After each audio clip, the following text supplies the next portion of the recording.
கடத்தப்பட்டு பாட்டியின் வறுமையால் மனமுடைந்த 10 வயது சிறுமி தூக்கிட்டு தற்கொலை செய்து கொண்ட சம்பவம் திருப்பூரில் சோகத்தை ஏற்படுத்தியுள்ளது. திருப்பூரில் பெற்றோரின் கருத்து வேறுபாடு காரணமாக தாய் வேறொரு திருமணம் செய்து கொண்டும் தந்தை தனியாகவும் சென்றுவிட்ட நிலையில் நந்திதா என்ற 10 வயது சிறுமி மற்றும் அவரது தம்பியை சிறுமியின் மூதாட்டி பொன்னம்மாள் என்பவர் கவனித்து வந்ததாக கூறப்படுகிறது.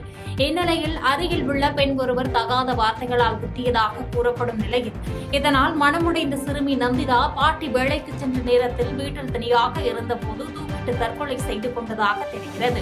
இச்சம்பவம் அப்பகுதியில் பெரும் சோகத்தை ஏற்படுத்தியுள்ள நிலையில் போலீசார் தீவிர விசாரணை நடத்தி வருகின்றனர். மேகதாது விவகாரத்தில் மத்திய அமைச்சர் தவறான தகவலை கூறியுள்ளார் என தெரிவித்த திமுக பொதுச் செயலாளர் துரைமுருகன் தமிழ்நாடு பாலைவனமாக மாறுவதை அனைத்து கட்சிகளும் ஒன்றிணைந்து தடுக்க வேண்டும் என வலியுறுத்தியுள்ளார். வேலூர் மாவட்டம் காட்பாடியில் செய்தியாளர்களை சந்தித்த திமுக பொதுச் செயலாளரும் முன்னாள் நீர்வளத்துறை அமைச்சருமான துரைமுருகன் மேகதாது அணை விவகாரத்தில் உச்சநீதிமன்ற தீர்ப்பை மறைத்துவிட்டு மத்திய ஜல்சக்தி இணையமைச்சர் பூஷன் சௌத்ரி அபத்தமான கருத்தை தெரிவித்துள்ளதாக குற்றம் சாட்டினார். இது தொடர்பாக தமிழ்நாடு அரசு உடனடியாக உச்சநீதிமன்றத்தை நாடி தகுந்த பதிலடி கொடுக்க வேண்டும் என்று வலியுறுத்திய துரைமுருகன் காவிரி விவகாரத்தில் முதலமைச்சர் பெங்களூருக்கு செல்வதை விட டெல்லிக்கு சென்று உரிய நடவடிக்கை எடுக்க வேண்டும் என கருத்து தெரிவித்தார். இந்த ஸ்டேட்மெண்ட் தப்பு, அதை மறுக்கணும் சார், அதை மறுக்கணும். அதுக்கு ஆதாரத்தை கொண்டு போய் காட்டி நான் சொன்ன மாதிரி எடுத்து காட்டி பாருங்க, சுப்ரீம் கோர்ட் சொல்லி இருக்குது, நீ இல்லைன்னு சொல்றீங்க அப்படின்னு நிச்சயமா பிரிவிலேஜ் மோஷன் கொண்டாடணும். அந்த மந்திரி மேல நானா இருந்தேன்னா உள்ள பிரிவிலேஜ் மோஷன் கொண்டு வருவேன். உண்மையை மறைக்கிறார், உண்மை மறைக்கிறார். ஆகையினால it is privilege, that is the rules of assembly. என்ன செய்ய போறாங்கன்னு தெரியல எனக்கு. கிருஷ்ணகிரி அருகே தேசிய நெடுஞ்சாலையில் பைக் மீது கார் மோதிய விபத்தில் 2 வாலிபர்கள் பரிதாபமாக உயிரிழந்தனர். கிருஷ்ணகிரி மாவட்டம் தொகரப்பள்ளியைச் சேர்ந்த அஜித்குமார், ஜனார்த்தனன் மற்றும் ஞானேஷ்குமார் ஆகிய மூவரும் ஒரே இருசக்கர வாகனத்தில் வெளியே சென்றுவிட்டு ஊர் திரும்பிக் கொண்டிருந்ததாக கூறப்படுகிறது.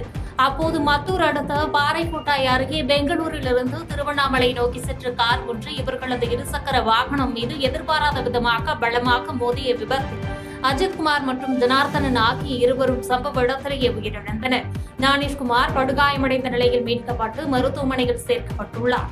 விபத்தை ஏற்படுத்திய காரில் இருந்தவர்கள் அங்கேயே காரை விட்டுவிட்டு தலைமறைவான நிலையில் மத்தூர் போலீசார் வழக்கு பதிவு செய்து விசாரணை நடத்தி வருகின்றனர்.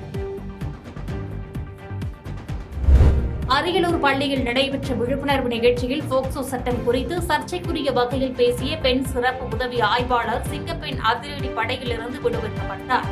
அரியலூர் அரசு மேல்நிலைப் பள்ளியில் சிங்கப்பெண்கள் படை சார்பில் நடைபெற்ற விழிப்புணர்வு நிகழ்ச்சியில் கலந்து கொண்டு பேசிய சிறப்பு உதவி ஆய்வாளர் சுமதி 18 வயதுக்குட்பட்டவர்களிடம் காய் அனுப்புவது, அனாவசியமாக பேசுவது போன்ற செயல்களால் போக்சோ சட்டத்தின் கீழ் சிறைக்கு செல்ல நேரிடும் என மாணவர்களை எச்சரித்தார். அவர் நற்கருத்துக்களை கூறினாலும் பேசிய சில வார்த்தைகள் சமூக வலைதளங்களில் வைரலாகி விவாத பொருளானது.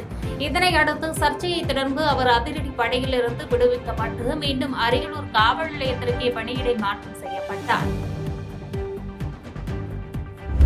உதகையில் முகம் சிதைந்த நிலையில் மின்வாரிய ஊழியர் மர்மமான முறையில் இறந்து கிடந்ததை கண்டித்து உறவினர்கள் சாலை மறியலில் ஈடுபட்டனர்.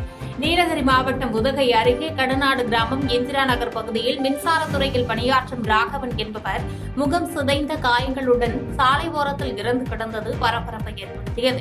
மர்ம நபர்களால் அவர் அடித்துக் கொல்லப்பட்டிருக்கலாம் என்று சந்தேகித்த உறவினர்கள் மற்றும் கிராம மக்கள் உடலை எடுக்க விடாமல் கடும் குளிரிலும் போராட்டத்தில் ஈடுபட்டனர். அப்போது பாதுகாப்புக்கு வந்த அதிரடிப்படை போலீசார் பொதுமக்களை தாக்க முயன்றதாக கூறி ஆத்திரமடைந்த பொதுமக்கள் சாலை மறியல் போராட்டத்தில் ஈடுபட்டதால் அப்பகுதியில் பெரும் பரபரப்பு நிலவியது. செய்திகளை உடனுக்குடன் தெரிந்து கொள்ள கீழ்கண்ட கேபிள் மற்றும் டிடிஎச் நெட்வொர்க்குகளில் எம்நாடு செய்தி தொலைக்காட்சியை காணுங்கள். பாதகம் செய்பவரை கண்டால் நாம் பயம் கொள்ளலாகாது பாப்பா. மோதி மிதித்துவிடு பாப்பா, அவர் முகத்தில் உமிழ்ந்துவிடு பாப்பா. அண்மை செய்திகளை உடனுக்குடன் தெரிந்து கொள்ள இணைந்திருங்கள் எம்நாடு தொலைக்காட்சியுடன்.